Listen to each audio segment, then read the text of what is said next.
കടലക്കറി ഉണ്ടാക്കാൻ അറിയത്തില്ല, അതിന്റെ റെസിപ്പി ഒന്ന് പറഞ്ഞു തരുമോ മമ്മി? കടല തലേദിവസം വെള്ളത്തിലിടണം. അതൊക്കെ ഇട്ടിട്ടുണ്ട്. അത് ഊറ്റി കുക്കറിൽ വേവിക്കുക.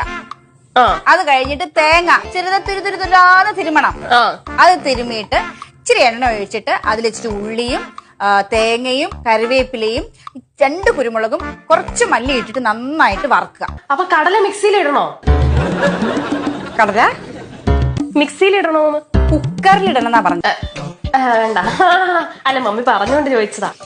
എന്റെ പൊന്നെ, പുട്ടുണ്ടാക്കാൻ അറിയാലോ? അറിയാം മമ്മി. കോലിട്ട് കുത്തി പുറകിന്ന് തള്ളിയിട്ടാ പോരെ? എന്താണ്? കോലിട്ടിട്ട് കുത്തി പുറകിന്ന് തള്ളി വിട്ടാ പോരെ? ആരെ? പുട്ടിനെ. നിന്റെ പെണ്ണെ, ഈ പുട്ടുകുറ്റിക്കകത്ത് നമ്മള് മാവിടണ്ടേ? മാവല്ലല്ലോ, അരിപ്പൊടി അല്ലേ ഇടണ്ടേ? എന്റെ പൊന്നു കുഞ്ഞെ, പച്ചമാവി വെള്ളം തളിച്ച് ഇച്ചിരി ഉപ്പ് ഇട്ടിട്ട് അത് ഇങ്ങനെ ഒരുപാട് കുഴക്കരുത്. ചില്ലിടാൻ മറക്കരുത് പുട്ടുകുറ്റിയില്. ചില്ലോ?